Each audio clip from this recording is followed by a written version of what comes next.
ایک مرتبہ ایک صاحب میرے پاس آئے، بہت عرصے پہلے کی بات ہے، اور آ کر پوچھنے لگے کہ انشورنس کا کاروبار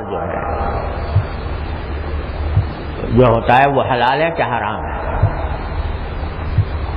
اور وہ ایک ایسے صاحب تھے کہ جنہوں نے اپنی ساری تعلیم ہی، ایک خاص شعبہ ہوتا ہے تعلیم کا جو خاص انشورنس ہی کے لیے حاصل کیا جاتا ہے، اسی کے اندر کمال پیدا کیا جاتا ہے، ایکچوری اس کو کہتے ہیں۔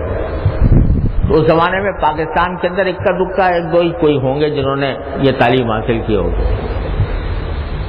تو وہ آ کر پوچھنے لگے کہ مجھے یہ پوچھنا ہے کہ بعض لوگ کہتے ہیں کہ حلال ہے، بعض کہتے ہیں حرام ہے، تو یہ حرام ہے یا نہیں ہے؟ اور میں انشورنس کمپنی میں کام کرتا ہوں، نوجوان آدمی تھے۔ میں نے کہا بھائی حرام ہے، ناجائز ہے۔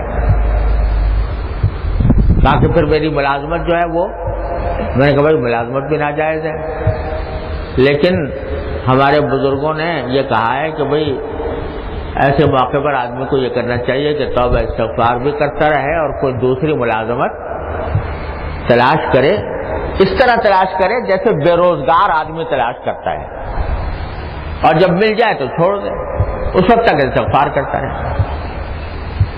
تو وہ نوجوان آدمی تھے، مجھ سے کہنے لگے میں آپ سے فتویٰ پوچھنے آیا ہوں، مشورہ لینے نہیں آیا، فتویٰ پوچھنے آیا ہوں کہ حلال ہے یا حرام ہے۔ میں نے کہا یہ فتویٰ تو یہ کہ حرام ہے۔ تو کہا پھر مجھے مشورے کی ضرورت نہیں، جب حرام ہے تو حرام ہے، آج سے چھوڑ دیا، فوراً چھوڑ دیا۔ تو ایسے ہمت والے بھی ہوتے ہیں اللہ تبارک و تعالیٰ کے بھروسے پر کرنے والے، الحمدللہ پھر بعد میں معلوم ہوا کہ اللہ نے ان کو کوئی دوسرے ذرائع پیدا فرما دیا۔